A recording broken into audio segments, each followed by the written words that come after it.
the stirrup of time.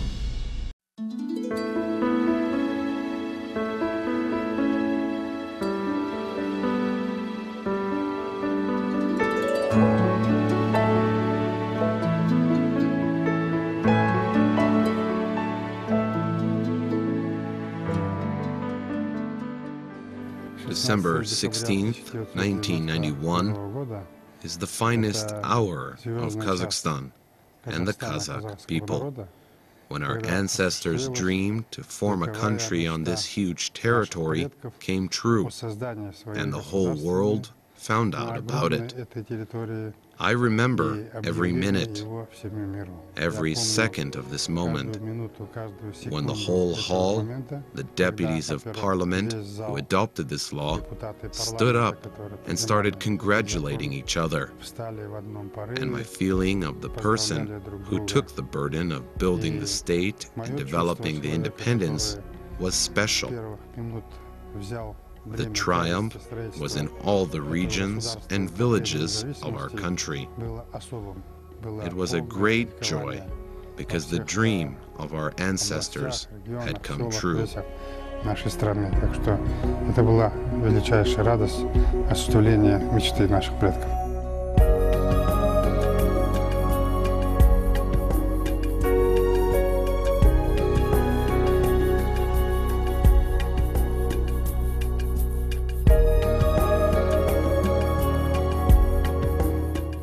We have achieved and have overcome a lot.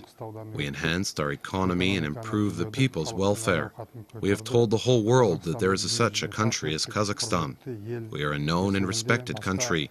We are compared with other developed countries. It is a country that is almost unique, I would say, in its cultural diversity and the way it brings different faiths together and cultures together.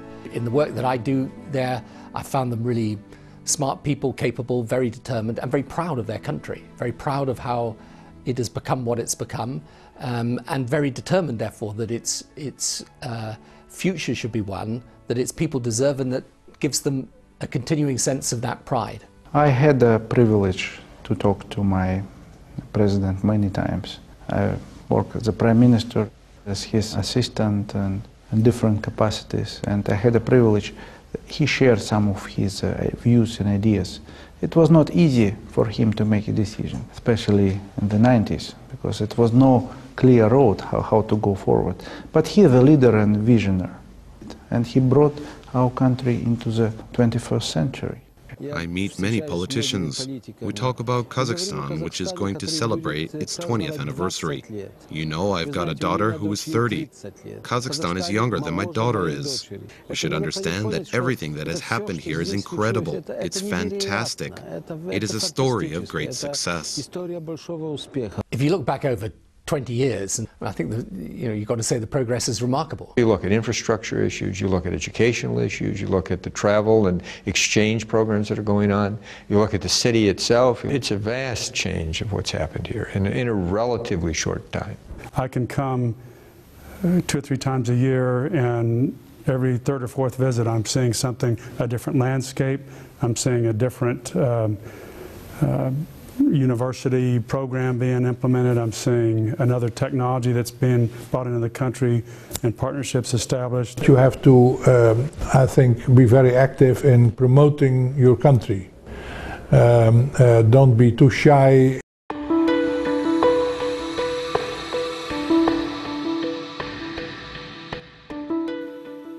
Our way was difficult. We were united by problems and by success. We have had a common destiny. We have approached this great day being convinced that time has chosen us, and we have seized our historic opportunity. When Kazakhstan left the Soviet Union in 1991 and declared its independence, it faced significant problems. The price of freedom was high. First of all, we had to feed our people, had to stop inflation, and the fall in production.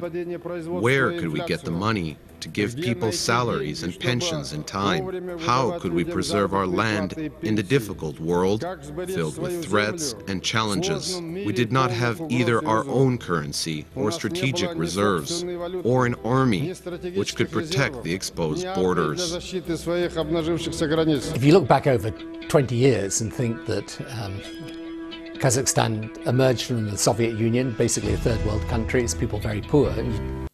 During the first years of independence, 40% of the population was below the poverty line.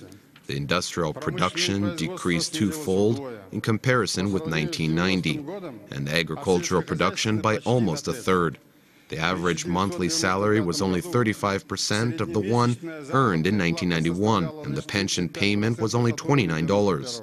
The inflation level was 2,000%. It's a time when the Kazakhstan had to survive those, and the people mostly fought those time. What is the current problem? What we should, how we should fight inflation? How we should create particularly job places? And no one really think about the future, except president. President actually liked to talk the famous philosopher Seneca words. When the ship has no knowledge what port it is bound for, I think it was not, there is no wind really which will be fair. And this approach is to know particular trajectory, to know how to achieve it, to know what will be in 10, 20, even 30 years. Kazakhstan in the mid-1990s was still struggling to understand who it was, to understand the transition in institutions that it had to create, to know what parts of the old Soviet legacy it wanted to slough off and what parts he wanted to try to keep. Certainly by the time that the issue was how to grow an economy that was clearly its own person or its own. President Nazarbayev has made a very early decision, which is to be open-minded and to look at the world and the neighbors as opportunities and not threats. And that's a key point. When you begin to look at the world as an opportunity, you put people in place who know how to engage, you train them, and you promote reforms. And that was done step by step in the 90s quite well, and remarkably well. In 1997, President Nazarbayev announced his program, Kazakhstan 2030. I was not part of his team who was preparing this vision at the time. I was in a private sector, but it impressed me. The President implement and elaborate the completely new approach to the management of state. He creates a system of strategic planning where Kazakhstan should be in 33 years, which particular purposes we should achieve, how we will achieve it. And I think it was completely new approach in our history. The long-term aims of Kazakhstan's development were clearly formulated, and the specific ways explaining how to achieve them were identified for the first time in this document. The work on the strategy started during the most difficult years of crisis tendencies, taking place both in the country and in the world economy.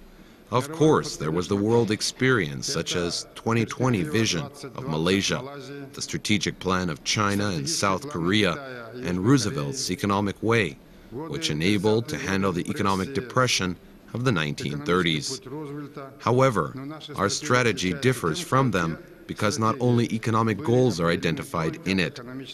We have found the complex way of solving all the problems. The President appointed 7 priorities, so starting from very important national security issues and the domestic political stability, and go into the economic growth, go into social welfare, including the issues of education, healthcare, and living standards. Very comfortable infrastructure, and based on the very professional government. I was part of the sub-program, Kazakhstan 2020. Within the 2030-2020 is very concrete and detailed plan. in order to be successful and competitive, in order to increase the life of our people in the next 10 years, we should make a very steady plan, year by year, month by month, day by day. What should we do and who should do what? That and a judicious and sensible use of the oil revenues, the natural resource revenues, has led to a country that has grown steadily and quite fast, has grown with a relatively broad base, so that most everybody is better off today by a substantial margin than they were 5 or 10 or 15 years ago. So it was aimed at delivering a country that would affect the quality of life for all Kazakhstanis. When it comes to the achievement of the goals, both countries and people need successful examples. President Nursultan Abishevich Nazarbayev chose Singapore as the example for Kazakhstan. Under the guidance of the authoritative politician Lee Kuan Yew, who inspired the people, it took Singapore only 40 years to become one of the wealthiest countries of the world. I think rather like the leadership in a country like Singapore, they actually just decided they were going to take the country, move it forward, and they did it. And that's, you know, for all the challenges that are still there to come, and I think those are very clear and obvious. He successfully built the country. Of course, it's questioned sometimes by the Western society, but people are happy over there. They are competitive, business environment, educational system, healthcare system is perfect, is one of the best in the world. One of the most important lessons which I took from him, he said, English language is a competitive advantage of Singapore. And if Kazakhstan wants to be successful in the future, you should teach your population speaking English. Because all the knowledge all over the world, all the new technologies is in English. He said, you should not forget, of course, Kazakh language, because this is your national identity.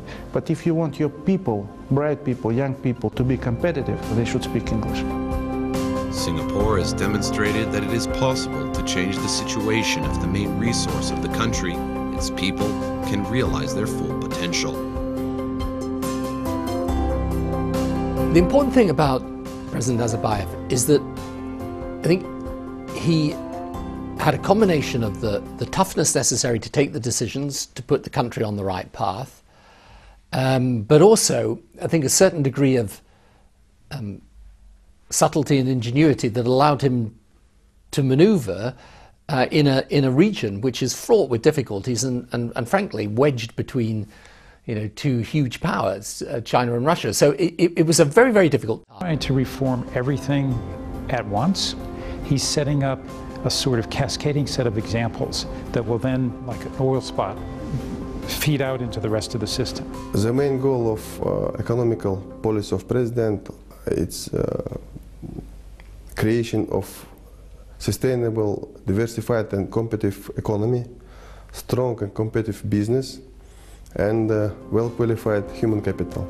First priority would be administrative reform. That's approach in the government how to use money more efficiently.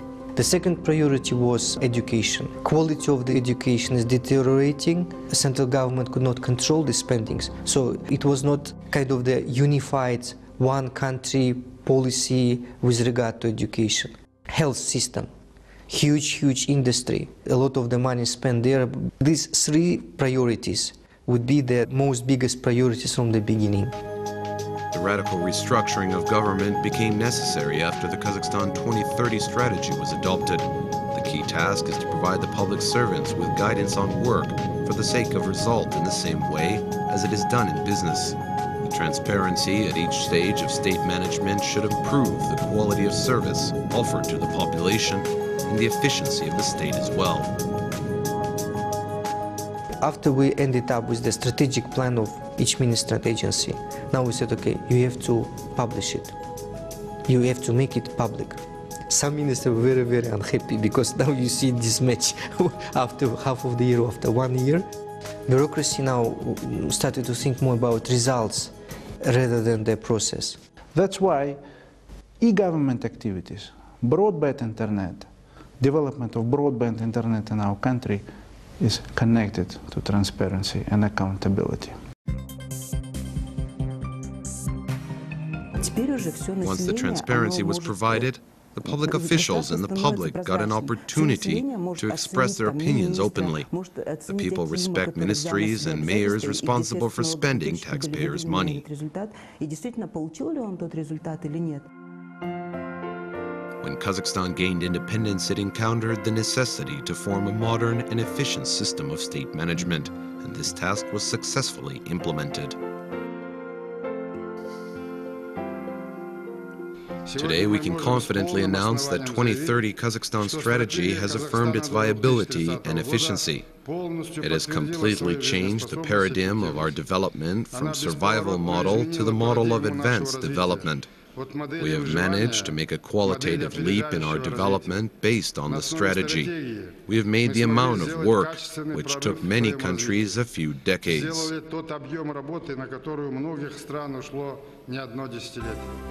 Another problem Kazakhstan faced was the necessity to develop agriculture. According to the latest population census, over 40% of the population lived in rural areas. It was the most important strategic task for the government, which was successfully achieved. The volume of gross agricultural output has increased by 4 times over the last decade. In general, Kazakhstan's agriculture has become an important part of the country's economy. It is an engine of the economy. The agricultural sector has a solid foundation and great opportunities for increasing its potential. Today, it includes 185,000 farms and 9,000 large and medium enterprises operating as partnerships and joint stock companies. Approximately a third of the working population is engaged in them. Up to 7% of the total wealth of the country is produced in this sector annually.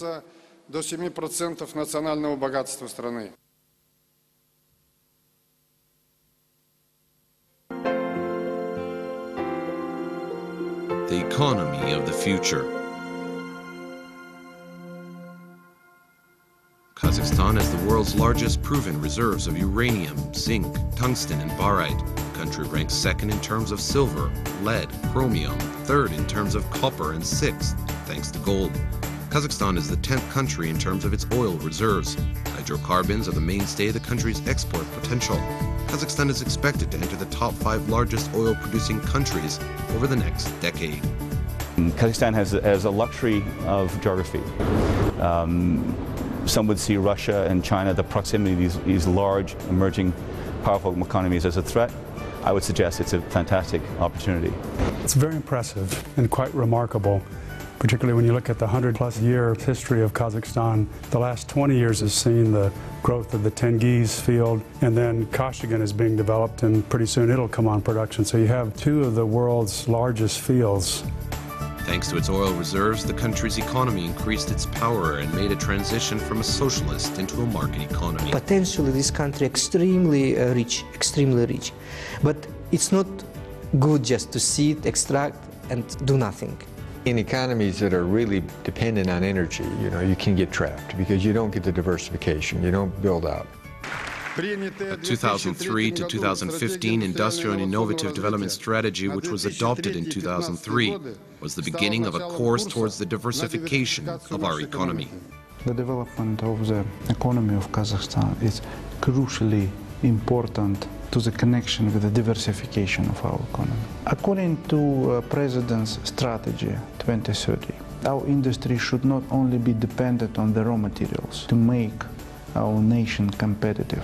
As early as 2006, to prevent overheating of the economy, the Kazakh President Nursultan Nazarbayev outlined a new strategic goal, which lied in entering the world's 50 most competitive economies.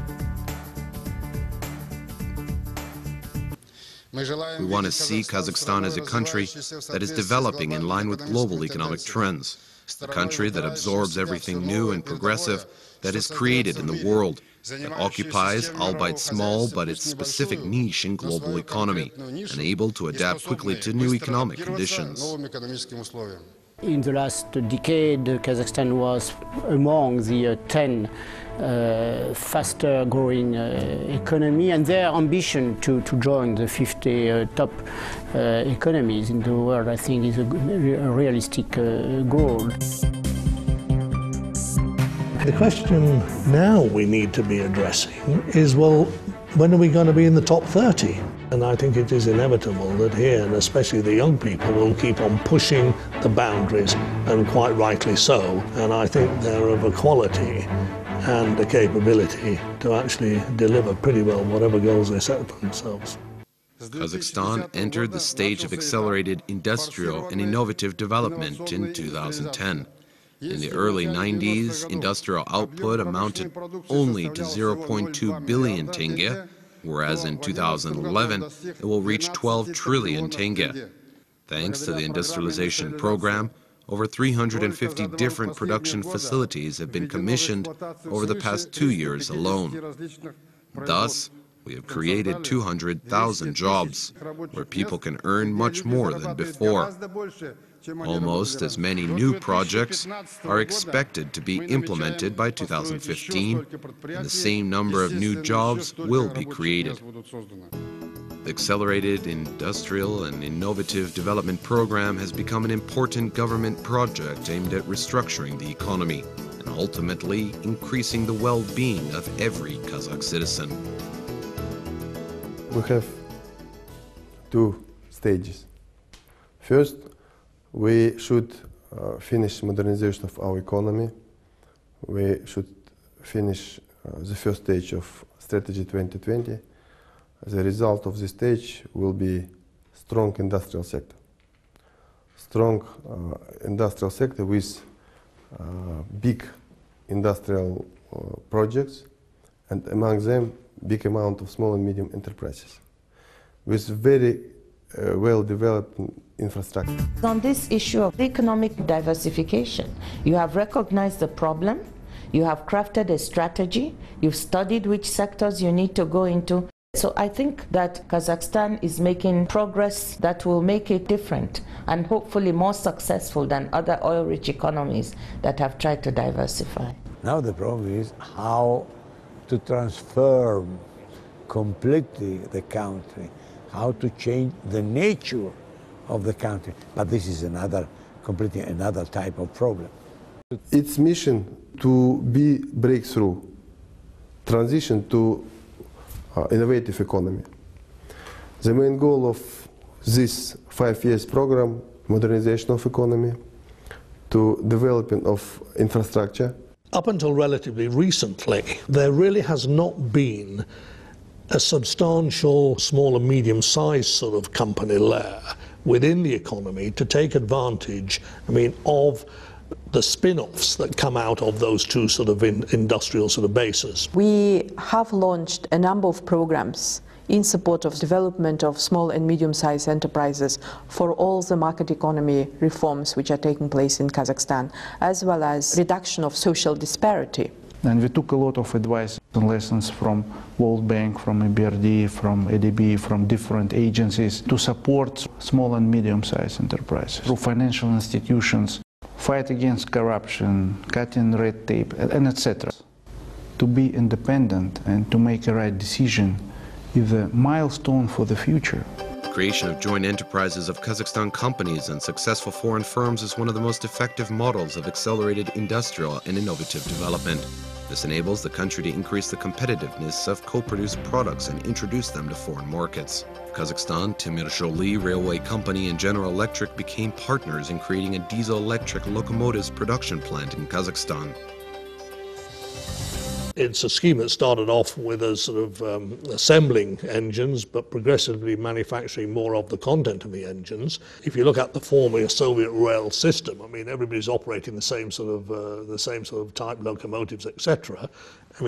If we're successful, and this is proving to be a successful program, clearly we then have an opportunity, and particularly in regard to the new customs union, of actually selling into places like sort of Russia and other parts of the former Soviet sort of territories. It also brings foreign expertise and technologies, and that is precisely what we need to do to develop that sort of intermediate industrial base here.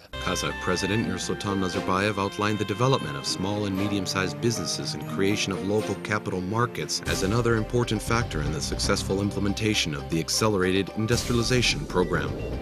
If you inculcate an investment culture, not just people buying stocks, but also the local banks helping in bringing companies, local companies to market, you create an investment culture at large in the country. That helps for economic diversification. We're at a critical time now for Kazakhstan to take the initiative to create this economic diversification alongside all these other initiatives the government has been doing. Small, medium loans, for example, entrepreneurship projects, bringing it all together under the guise of... In Kazakhstan now we have about 100 measures to support business. A roadmap for small and medium business, roadmap for supporting productivity, for export, non-export and investors. Kazakhstan has done a lot to improve its investment climate and attract investors. Discussions have been around how you make this a better place to invest. And so we focus obviously on regulatory issues, tax issues, transparency issues, bureaucracy, licensing, the things that get in the way. And if you look at the indicators over the last few years, Kazakhstan has moved up in terms of ability to get things done. So what we try to do is take 4 or 5 different initiatives, work with them on improving the environment, and we're making good steps. One has been the introduction of laws and structure on the tax code to encourage new businesses to come in and get established. Global economic growth is going to be about 80% between 2010 and 2030. The demand of energy that support leaders are accessible, they're willing to dialogue, talk about the issues. There are issues in every project everywhere around the world, but here we're able to sit down and resolve those issues, work through them, and have a good face-to-face dialogue on how do we address those in a way that meets the government's needs and the investors' needs. And so far that's been successful. Solution to the problems, and he's very approachable. So I think those few characteristics give an investor like myself confidence that if I have an issue, I've got somebody I can talk to resolve it. We work with every investor which like to invest in Kazakhstan. Then we should provide market.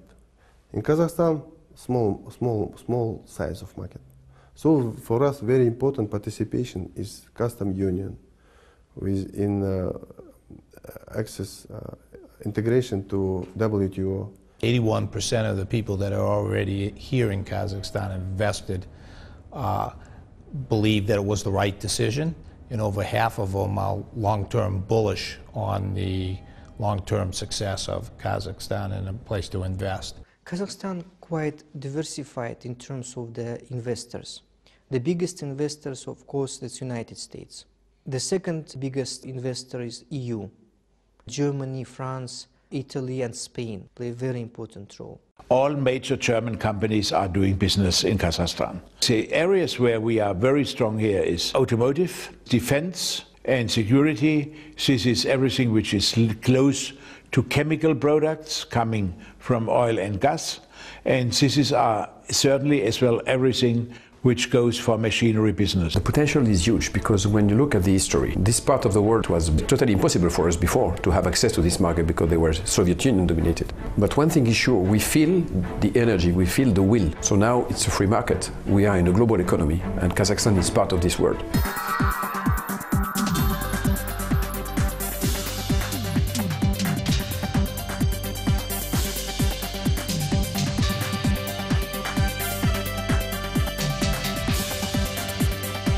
There is no magic recipe for making change occur. It's just jolly hard work, and you've got to keep at it and keep on pushing at it, and every time you push, you've got to push harder again still. But the thing about it is, we are seeing it happening. We have always believed that Kazakhstan's investment climate created by its president, Nursultan Nazarbayev, and the government creates all the necessary conditions and guarantees for investors for the long-term period. I do not know so many places in the world as Astana today, and so many hosts as President Nazarbayev, who invited so many leading politicians and businessmen. For those who came here in Kazakhstan, it means that it is not some sort of a black hole in the world, but an important partner and place where you can solve problems of the future. черная дыра где-то в мире, но это важный партнер, это место, где мы можем решать вопросы будущего.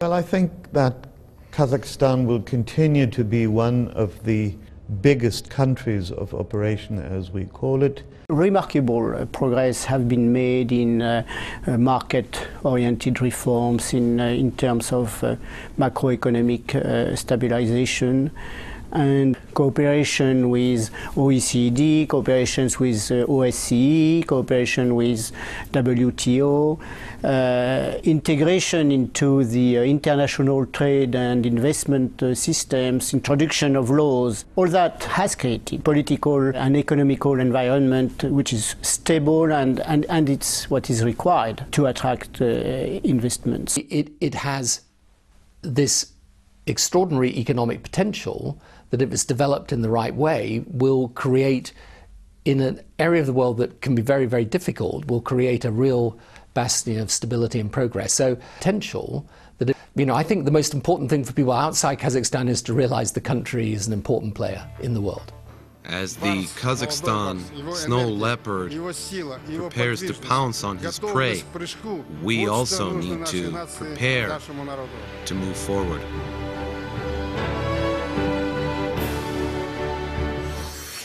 Crisis and renewal.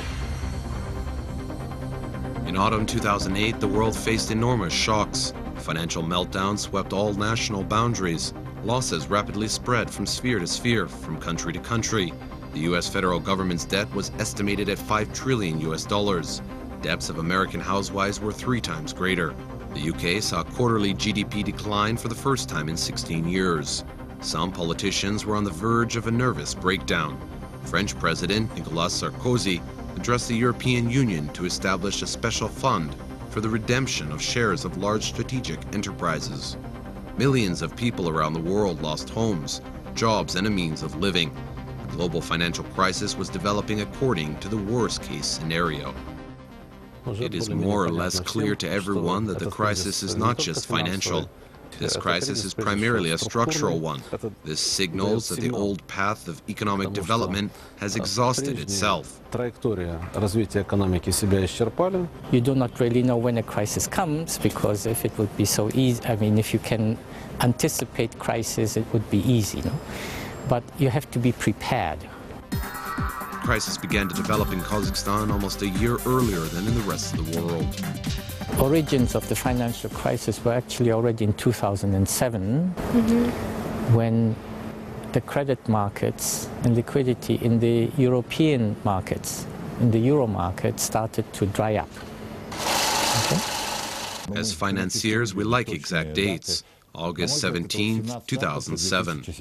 This was the day when foreign funding markets, or global capital markets for our country and our banks, closed. You had collapsing oil prices. You had banking crisis here in Kazakhstan that literally had the economy on the brink. Alarming news that the rating agencies had once again downgraded Kazakhstan's ratings arrived day after day. It looked like frontline reports. Some of our banks resorted to significant borrowing from foreign countries, and as typically the case, excessive borrowing led to excessive lending. I would argue that indeed the appetite got too big and processes were not applied correctly. The banking system was on the verge of collapse. The world economy was in great turmoil. There couldn't have been a more stressful set of challenges, worse gathering storm. Credit resources began to dwindle. All industries related to bank lending experienced problems. И вот те отрасли, которые были завязаны на банковское кредитование, в частности, то же самое строительство, сектор недвижимости и в какой-то степени малый и средний бизнес, у них начались проблемы. One of the dangers that the world has learned to great cost is that highly integrated financial systems mean just that. And when a major player in that system does bad things or goes wrong or isn't sustainable, it ripples through the system. Banks are the circulatory system of all modern economies. The authorities took prompt and decisive action to address the problems that the global crisis brought to the surface. Billions of US dollars were channeled towards strengthening the financial system. One of the most important decisions was to increase guarantees of bank deposits of ordinary citizens more than 7 times. Such guarantees applied to 99% of deposits by private individuals. This measure has strengthened confidence in the banking system and prevented a massive outflow of deposits. That the depositors take the hit, and it's something that needs to be factored into every bank regulation and bank bailout, etc. You need to understand that fact or you won't get it right. The overall financial crisis was exacerbated by the fact that 2 of the country's largest commercial banks were involved in major frauds. Shortages were tremendous and banks faced imminent bankruptcy. The situation was absolutely critical, especially since one of the banks, BTA Bank, was the largest in the country and accounted for nearly a quarter of the entire banking sector. Loans were provided left and right without any grounding. These people are very competent when it comes to this.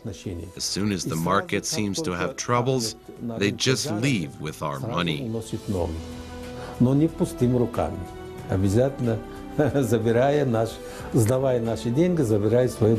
The government had to face a very difficult set of decisions involving all of the moral hazard arguments that economists and policymakers like to make. Do you bail out? Do you not bail out? How do you do it? When we came down to the issue of the famous haircut, I mean, was it realistic to expect that we had the ability to negotiate with these huge guerrilla banks? In many ways, some of these global institutions could hold hostage economies.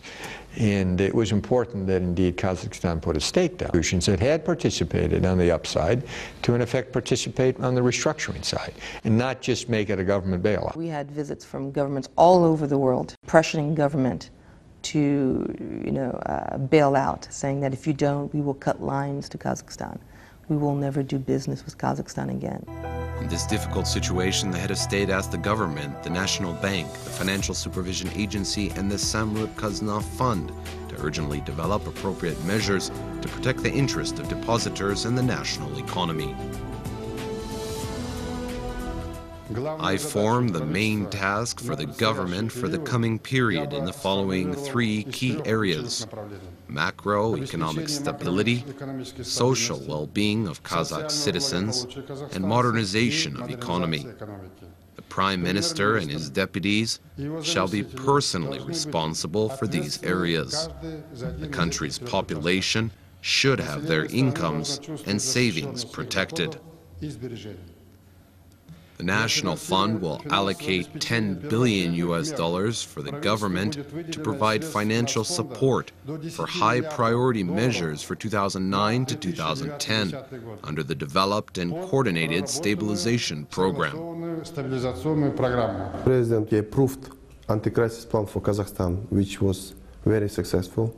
He helped to Kazakhstan secure jobs for population, create new jobs, to provide positive dynamics of economic growth. Discussion that I can remember was a discussion really about, well, how come these guys, were lending, into banks, having gone through their risk process, and if that was the case, why the hell? Should they not be sharing some of the pain? The government announced its decision on February 2, 2009 about buying shares of BTA Bank through the Samrup Kazna National Welfare Fund. At the same time, it proposed a tough plan of burden sharing and recapitalizing banks. It did it in a very good way and required the financial institutions that had participated on the upside to in effect participate on the restructuring side and not just make it a government bailout, which is in effect what the world needs in other parts right now as well. Participate on the restructuring. We're going to have a 60 to 70% on the bonds. And we're going to ask that the private investors share with us. And Samrup Kazina took 100% debt for equity swap by the government of Karim Asimov, clearly with the support of the president. The idea behind the People's IPO is to turn around previous privatization, creating a burden sharing structure. We also kept the investors as partners in the bank. They became not only partners in the process of restructuring, but they continue to be investors in the bank. By cutting the debt, by reducing it, you were able to top up the capital structure. You kept the bank solvent. You enhanced corporate governance, right? You increase the liquidity of the bank. I think the whole team, with the Prime Minister down, held their ground. They behaved absolutely honourably, and it was a very straightforward situation. This is what we believed, and this is where we think the settlement should be. I mean, we've all got to take some of the pain. I don't think it was such a absolutely sophisticated that nobody else can. No, but they dare. And the present economic development, which is clearly indicating that we are back to robust growth, that we are back to employment generation. Due to the successful fulfillment of the 2009 Roadmap program, 862 projects on reconstruction of housing and public utilities have been implemented in the regions. 737 kilometers of power lines, 1,029 kilometers of water supply networks, 284 kilometers of heating mains and roads have been repaired, along with hundreds of schools, hospitals, cultural and sports facilities. We have carried out this important work, which reached every village for the first time ever. People are grateful to us as we did a good job. Everything was done under my supervision, quickly and openly. Eurasian integration. We have reached a qualitative breakthrough in the Eurasian integration. It is well known that I have proposed this idea 17 years ago. Customs Union of Kazakhstan, Russia and Belarus started its operation. On March 29, 1994, at the Lomonosov Moscow State University, the president of Kazakhstan, Nursultan Nazarbayev, has initiated the Eurasian integration, which lied in the creation of the Eurasian Union, the completely new union of CIS participating states. In summer 2006, heads of states of the Eurasian Economic Community have decided to create the Customs Union. In June 2009, at the meeting of Prime Ministers of Kazakhstan, Russia and Belarus, have concluded the agreement on the boost of these countries to the mutual opening of customs borders for trade. In November, presidents of the three countries have ratified the agreements about the official establishment of the Customs Union.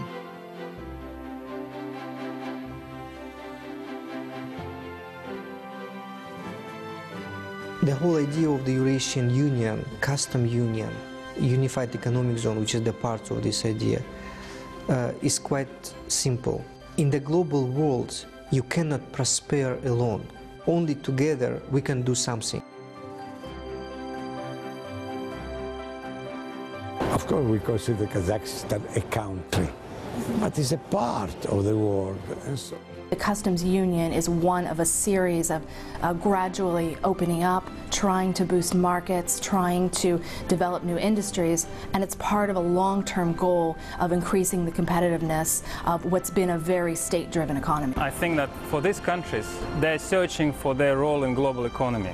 I think that's the key issue. In global economy, which is changing tremendously, especially with the rise of China.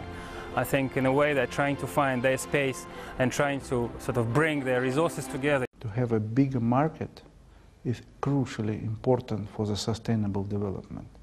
The market of Kazakhstan is small. We have only 16 million people. This new trade union opens the access to a 170 million people market and becomes the economic bridge between Europe and Asia. It has huge opportunity with its natural resources to either supply and or develop those sectors, and then at the same time be a bridge between the East and the West. If you look at goods moving between those economies in Europe, Kazakhstan will be the key link. My advice would be not to forget the rest of Central Asia. Kazakhstan should become business and logistic hub in the region with the best investment climate, because around Kazakhstan we have big economies, Russian Federation, China, and we have many countries on the south and western directions. And we'd like to be a business hub for foreign investors. The connectivity is the key for this regional cooperation. We obviously would like to see this benefit the economy, benefit the region. But to me, as a development bank management people, we would like to see physical connectivity more than this agreement. This agreement will facilitate trade flows, But how trade can flow? Without transport, without logistics, you cannot expect a smooth trade flow. This is a more challenging issue. That's why we made a decision that we should invest money into the infrastructure, and we are doing it. Highways, railways, investing into the electricity. We are building the infrastructure into the future. If you have fair rules, if you have infrastructure, a good investment climate, then you may bring foreign direct investment and may push small and medium-sized enterprises into the more upper level, into the technological level. And here I am coming back to the custom union again.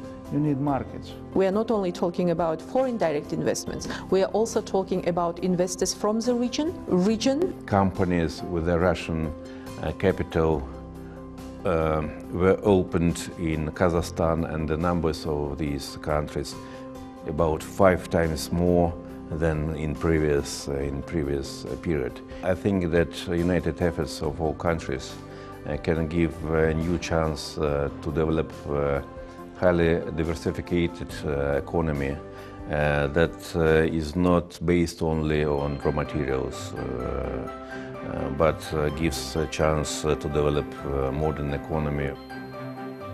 At the meeting in Moscow in November 2011, presidents of the 3 countries, Nursultan Nazarbayev, Dmitry Medvedev, and Alexander Lukashenko, have ratified the agreement on the Eurasian Economic Commission, which will start work in July 2012. It will be the next step in the economic integration of the 3 countries. Our next step of integration is formation of a single economic space. It will be a coherent region, and we have as one of the key examples European Union, and with common trade policy and with harmonized economic policies as stipulated in the agreements which we have signed. It will ensure free movement of labor, resources, services, and capital, as well as create the basis for activity of foreign investors. If you have the philosophy not to pay import duties, not to have borders which are under strict surveillance and where you have to suffer a lot of paperwork, so this will be something which facilitates the free flow of money, for investment, and the free flow of products. So this is a big opportunity for the country. Our next step is joining WTO. And to be competitive within WTO, you first should be competitive within your neighbors. When I was studying at Harvard, one of the slogans which we have been taught was that all politics are local. Our commitments, accession commitments, are harmonized. So we are working in parallel on harmonization of our accession commitments. So customs union, upon our individual accessions to the WTO, will be functioning without interruptions. In Kazakhstan, small size of market. So for us, very important participation is customs union in access integration to WTO, because they open access to the market, not only for investors, for our companies. It will be time of globalization of economy. Customs union has been created on the model of the European Union and the NAFTA. It helps to maintain political sovereignty and at the same time have a general market, which means the increase in possibilities of participating states in economic growth. How can we talk about the reincarnation of the USSR? The Soviet Union existed in the tough command and administration system, total state ownership for capital goods, and the communist idea as the basis. These are groundless fears of our opposition. Who does not want to have such integration elements on its territory? It's a pure economic issue. We want to have a bigger market. And if you look on the European development, Germany or France, they didn't lose their political independence. It was quite a lot of criticism from the population towards the government, towards me personally. And we have to prove that we are doing the right thing. And I'm confident that we are doing the right thing for our people. If we're talking about facts, we can say that during the 1 year of work of the Customs Union, the turnover between our countries increased by 40%, including by 57% between Kazakhstan and Russia, and almost doubled with Belarus. We haven't seen such a situation before. A lot of people are against Customs Union. But you really have to have the vision, long-term vision for a country. People are our future. Nursultan Tampiyev is the first-year student of the recently opened Nazarbayev University. This young man was named after the president, and his fate was determined when he was just 3 days old. So 20 years ago, when I was born, President Sultan Abdulaziz Nazarbayev came to my hometown, Balkhaj, and they have the meeting, and my father was participate also in the meeting, and he come to our president and said that he want to give the name Nursultan to his son, and he said, come here, I will give you the book, autographed, from Nursultan to Nursultan with the best wishes. And from that time, you know, everything have changed. I graduated from the best school in the country, and now I'm studying in the university named after him. So the president rightly understands that if he's going to create the country of his vision, he needs a population that can compete with any population in the world. And he has started to do that, I think, in a very intelligent way. During the 20 years of independence, Kazakhstan has created a very strong university education. The leader of Kazakhstan education is the Lev Gumilyov Eurasian University, created on the initiative of the president in Astana. Almaty also has the Kazakhstan British University. In 2010, Astana opened the Nazarbayev University, which is correspondent to highest world standards. Today, the Eurasian National University becomes one of the leaders of higher education.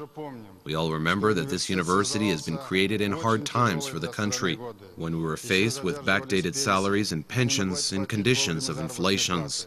Many regions witnessed phased blackouts of electricity.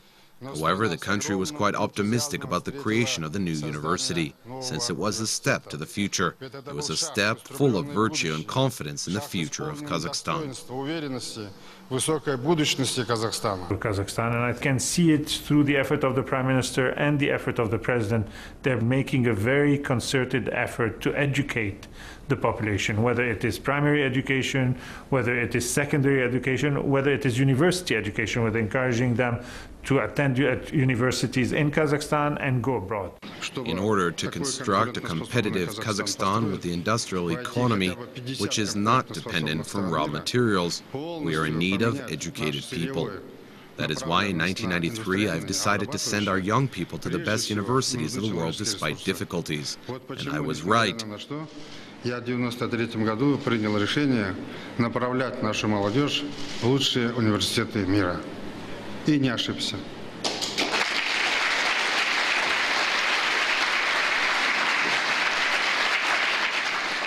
Boloshak is one of the most important breakthrough projects of Kazakhstan, directed at the establishment of a competitive nation. Time to fight crime, right? Exactly. The reform of education, which has been started by the president of the country, is focused in 3 directions.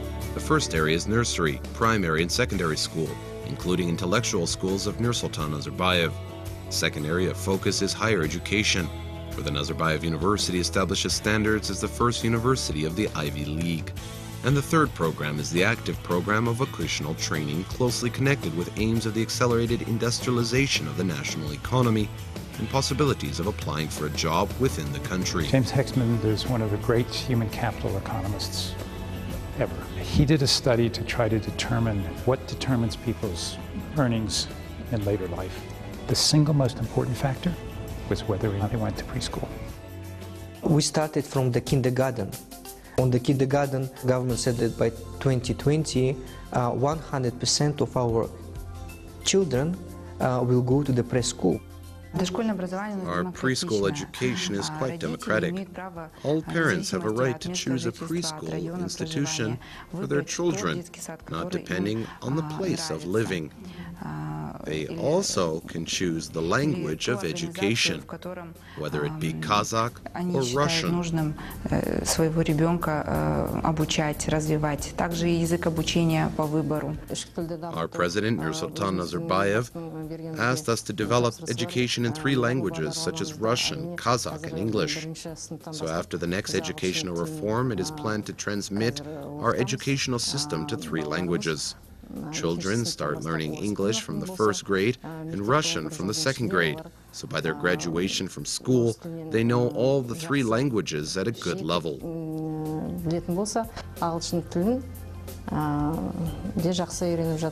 At the primary and secondary school level, he has these 20 intellectual schools that are going to develop essentially the students that will come to Nazarbayev University.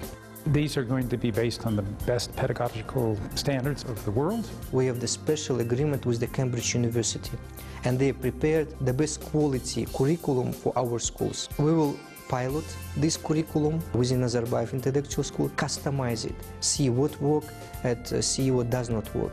The lessons from that process will then be fed into the education program more broadly and raise the quality of all schools in Kazakhstan. He's doing the same at the university level. We decided to set up a Western-based university with autonomy, independence, with the endowment fund, with the board of the trustees. A special Nazarbayev University law was passed in early 2011 and signed into law, and for the first time academic freedom, institutional autonomy has been legally enshrined in an educational institution.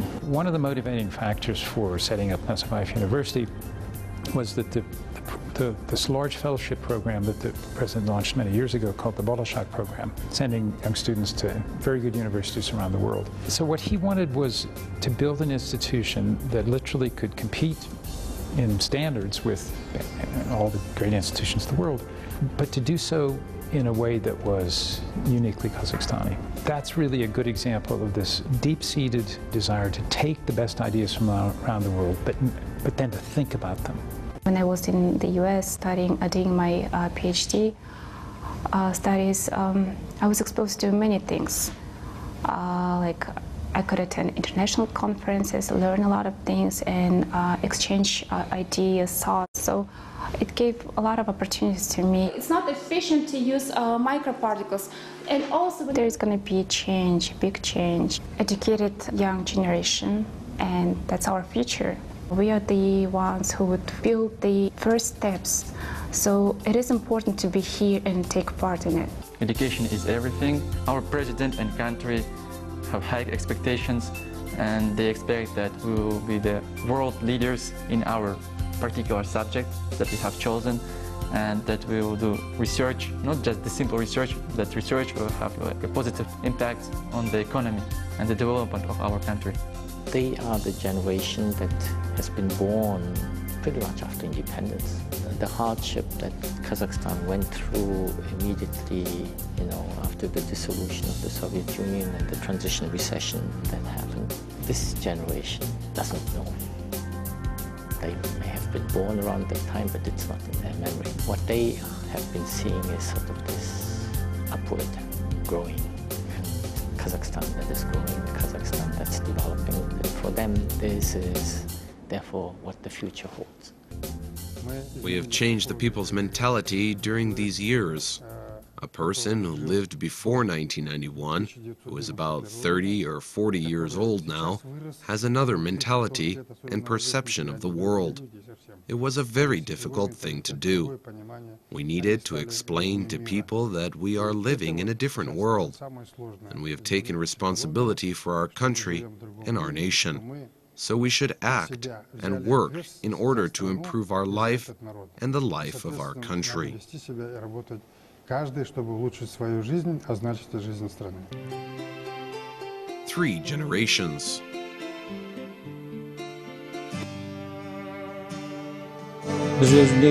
My family is from the highlands, from the mountaintops in the neighborhood of the Chinese People's Republic.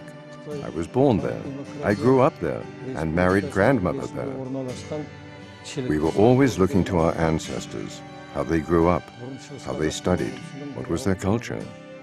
Then we looked to our children. We looked to our children's future. What will it be if we give them an education? Family overall, education is plays a very important role, because every generation, my grandparents tried to give the best education to my parents. We were not rich people. I was the son of a poor farmer. But we decided to send our children to the university, and they graduated one by one. When I got married in 1991, it was the first independence of Kazakhstan. It was hard times, the economy was not good, and all of the country was confused. Our political situation was hard. The connection between the post-Soviet countries was completely destroyed, and the nation didn't know what to do. My parents lived in a period when Soviet Union was collapsing and new countries as Kazakhstan was emerging. And would you think that in a period of probably 18 months, everything that these people believed in and understood and thought was forever disappeared? 18 months. These people had to go through an enormous mental transition, but they made it and produced a life for themselves. And gave their children a chance. At the beginning of Kazakhstan's independence, it was difficult. We were a very young family and our salaries were very, very small. We decided one summer, though, to take our savings and start our own business. It was just 4 years of independence for Kazakhstan. The economy was not stable and our political situation was evolving. But early on, our president created lots of new policies for small businesses, and we took advantage of those programs and our business grew and developed. Now, in 16 years, our small business has become very big. Development is tough. Many countries have gotten to where Kazakhstan has gotten and then not managed to move forward beyond that. And its great challenge is to become something other than a natural resource-based economy. There is only one way to do that. We shouldn't stop achieving. We have to continue to develop. Our children are our future. They will continue to build on our achievements. I believe our children will make a great nation. To work every day, to work hard, to compete. This is the story of prosperous Kazakhstan in the future. I'm confident that next generation will be better than us. To succeed, you can't work alone. You should cooperate and work with other people. I study in a global world. My work and the whole world will focus internationally, not just in Kazakhstan. We are being educated for being the part of this community, so you should be a citizen of the world. The most important thing is that everybody should have a Kazakh spirit, Kazakh patriotism. This would be right. We invested a lot in their development. They had a unique opportunity to get all the international expertise and knowledge, and they're patriotic. And they will fight, they will work hard to make our country better. The history of our family is yet another example of how our state was forming. Our parents lived in a village, we lived in a city, and our children live in the capital city. Were it not for Astana, the Kazakh image would have been entirely different, I think. Each and every stone of this city, every street and every building had passed through my soul and my heart. I have been approving all the architectural edifices, and I still continue doing so. This is part of my heart, soul, body, mind, you name it. Of course, I am proud of Astana, just as all the people of Kazakhstan are. The city has carried on growing over these years. Everything has been created for human life. The best medicine, the best schools, the best universities, the best sports facilities, the best service centers for people. Every parent's main goal is to give education to their children, but the nation and the authorities, the people and the government should do it together so as to give our children an opportunity to work for the benefit of our country and contribute to the development of Kazakhstan. We are proud that we live in independent Kazakhstan, that we have our own independent country. People of Kazakhstan have the right to rule our country. We have a right to speak our own language. And we are happy that our language is back to life. We can speak Kazakh. It was not the case 20 years ago. And there are a lot of obstacles and challenges we have to resolve. And we will work hard. We will unite our nation. This is a huge transformation through the last 20 years. I'm very honored that I'm working under the leadership of my president, President Nazarbayev. Our people have gone through many severe hardships. We have been perishing thousands of times and have been reborn 1,000 times. This was thanks to our strong spirit. We have not forgotten anything. We have managed to preserve our customs and traditions. If we carry on being spiritually strong, if we continue to love our homeland and treading the same paths where our ancestors walked, then we will never lose our independence.